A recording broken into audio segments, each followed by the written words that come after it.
Hola a todos, bienvenidos a la lectura de la 175ª jornada de las Mil y Una Noches. Ella, Cherezade, dijo: Gloria a Alá, que ha llevado al seno de las mujeres estériles el sentimiento de la maternidad, como ha infundido en el corazón de las gallinas desgraciadas el deseo de empollar los guijarros.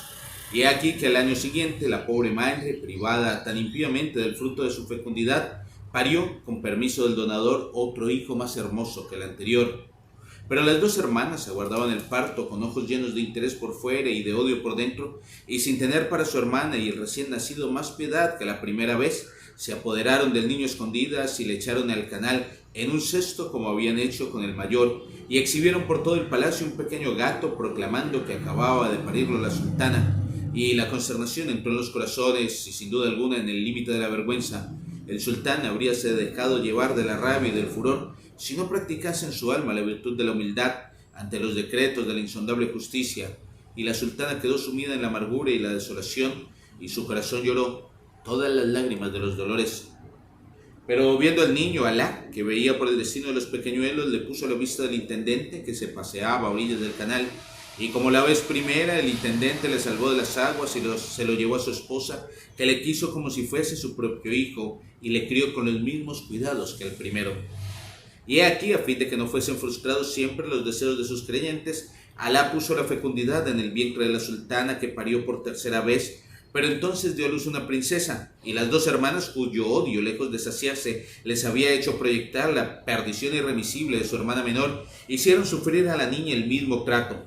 Pero fue recogida por el intendente de corazón compasivo, como los dos príncipes hermanos suyos con los cuales se crió, educó y se vio atendida. Pero aquella vez, cuando las dos hermanas, después de realizado su proyecto, exhibieron en lugar de la niña recién nacida una pequeña rata ciega,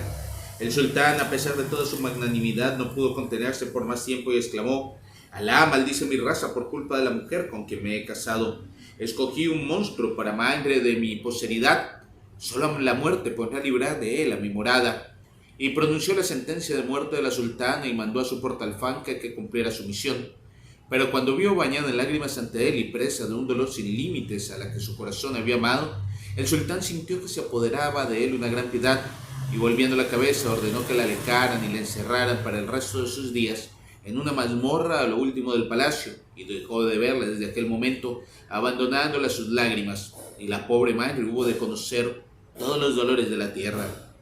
Y las dos hermanas gozaron todas las alegrías del odio satisfecho y pudieron saborear sin amargura en adelante los manjares y reposterías que preparaban sus esposos. Y pasaron los días y los años con igual rapidez sobre la cabeza de los inocentes que sobre la cabeza de los culpables, llevando a unos y a otros lo que les tenía deparado su destino, y así en cuanto llegaron a la adolescencia los tres hijos adoptivos del intendente de los jardines se convirtieron en un deslumbramiento de los ojos y se llamaban el mayor Farid, el segundo Farús y la niña Farizada. El intendente puede ser muy bueno, pero de imaginación para nombres no es bueno. Y Farizada era una sonrisa del cielo mismo. Sus cabellos eran de oro por un lado y de plata por el otro. Sus lágrimas cuando lloraba era un gotear de perlas. Sus risas cuando reía eran dinares de oro tintineante, y sus sonrisas botones de rosa abriendo en sus labios bermejos. Por eso, cuantos se acercaban a ella, así su padre como su madre y sus hermanos, no podían por menos cuando la llamaban por su nombre, diciendo Farizada, de añadir la de sonrisa de rosa. Pero lo más frecuente era que la llamasen sencillamente la de sonrisa de rosa. Y todos se maravillaban de su belleza, de su sabiduría, de su amabilidad, de su destreza en los ejercicios cuando montaba a caballo para acompañar a sus hermanos en la casa, tirar con el arco y lanzar la barra o la zagalla, de la elegancia de sus maneras, de sus conocimientos en poesía y en ciencias ocultas, y del esplendor de su cabellera, que era de oro por un lado y de plata por otro. Y al verla tan hermosa, a la par que tan perfecta, las amigas de su madre lloraban de emoción. Y así fue como crecieron los pequeñuelos del intendente de los jardines del rey, y aquel hombre no tardó en llegar a la última vejez, rodeado del afecto y del respeto de los niños, y con los ojos refrescados por su hermosura. Y pronto precedióle en la misericordia del retribuidor su esposa, que ya había vivido lo que le correspondía de vida, y aquella muerte fue para todos ellos causa de tanto pesar y tanta pena, que el intendente no pudo determinarse a habitar por más tiempo la casa, donde la difunta fue manantial de su serenidad y de su dicha. y se arrojó a los pies del sultán y le suplicó que se dignase relevarle de las funciones que llevaba a cabo entre sus manos desde hacía largos años. Y el sultán, muy apenado por el alejamiento del servidor tan fiel, accedió a su petición con mucho sentimiento, y no le dejó partir hasta que le hubo hecho don de un magnífico dominio próximo a la ciudad, con grandes dependencias de tierras laborables, de bosques y praderas, con un palacio ricamente amueblado, con un jardín de arte perfecto trazado por el propio intendente, y con un parque de vasta extensión cercado por altas murallas y poblado con pájaros de todos los colores y animales salvajes y domésticos. Y allá fue aquel hombre de bien a vivir retirado con sus hijos adoptivos, y allá rodeado de sus cuidados afectuosos finó en la paz de su Señor. Alá le tenga en su compasión. Y le lloraron sus hijos adoptivos como jamás se lloró a padre alguno, y se llevó con él bajo la losa que no se abre el secreto del nacimiento de los niños, del cual por otra parte solo estaba enterado a medias. Y en aquel dominio maravilloso continuaron viviendo los dos adolescentes en compañía de su hermana menor, y como se les había hecho observar los principios de la honradez y la sencillez, no tenían otro anhelo ni otra ambición que continuar durante toda su existencia viviendo en aquella unión perfecta y en medio de aquella existencia tranquila. Farid y Farus iban de caza con frecuencia a los bosques y praderas que circundaban sus dominios, y a Farizada, la de sonrisa de rosa, le gustaba sobre todo recorrer sus jardines. Y un día, cuando se disponían a ir allá como tenían por costumbre, fueron sus esclavas a decirle que una buena vieja de rostro señalado por la bendición solicitaba la merced de descansar 1 hora o 2 a la sombra de aquellos hermosos jardines.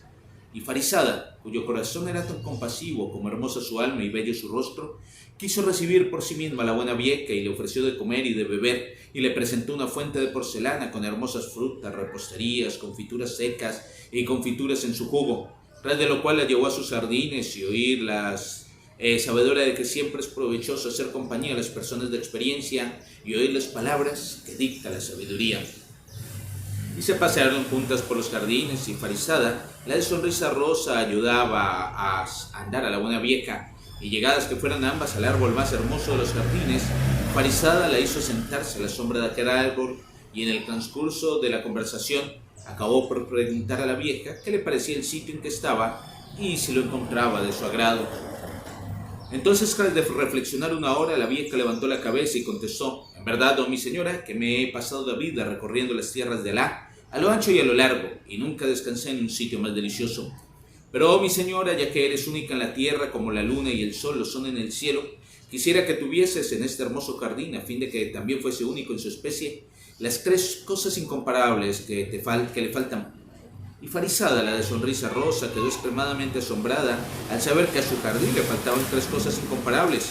Y dijo la vieja: por favor, mi buena madre, date prisa a decirme para que yo lo sepa. ¿Cuáles son esas 3 cosas incomparables que ignoro? Y contestó la vieja: oh mi señora, para corresponder a la hospitalidad que acabas de ejercer con corazón tan compasivo para una vieja desconocida, voy a revelarte la existencia de estas 3 cosas. Y se calló un instante todavía. Luego dijo: has de saber, pues, oh mi señora, que si en estos jardines se hallara la primera de estas 3 cosas incomparables, vendrían a mirarle a todos los pájaros de estos jardines y al verla cantarían a coro, porque ruiseñores y pinzones, alondras y currucas, jilgueros y tórtolas, oh mi señora, y todas las especies infinitas de los pájaros reconocerían la supremacía de su hermosura, y esta es, oh mi señora, Bulbul el Azar,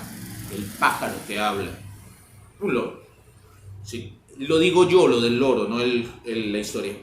Si tuvieras en tus jardines, también puede ser un cuervo. Si tuvieras en tus jardines la segunda de esas cosas incomparables, oh señora,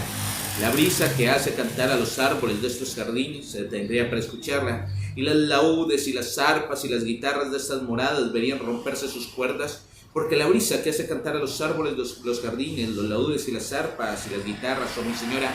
reconoce la supremacía de su hermosura. Y es el árbol que canta. Pues ni la brisa en los árboles, oh mi señora, ni los laúdes, ni las arpas, ni las guitarras producen una armonía comparable al concierto de las 1000 bocas invisibles que hay en las hojas del árbol que canta. Y si tuvieras en tus jardines la tercera de estas cosas incomparables, oh mi señora, todas las aguas de estos jardines detendrían su rumoroso curso y le contemplarían, porque todas las aguas, las de la tierra y las de los mares y las de los jardines, reconocen la supremacía de su hermosura, y es el agua de color de oro, pues si en un estanque vacío, mi señora, se vierte solamente una gota de esta agua, se hincha y crece, multiplicándose en surtidores de oro y no cesa de brotar y caer sin que el estanque se desborde nunca. Y con esa agua toda de oro y transparente, como el topacio transparente, es con la que gusta de aplacar su sed Bulbul el azar, el pájaro que habla, y en esa agua toda de oro y tan fresca como fresco es el topacio, es en la que gustan de remojarse las bocas invisibles del árbol de bocas cantarinas. En ese momento de su narración, Sherezade vio aparecer la mañana y se cayó discretamente, y yo discreto guardo silencio, no sin antes invitaros a que me acompañéis en la lectura de la 70ª 76ª jornada de las 1001 noches. Muchas gracias.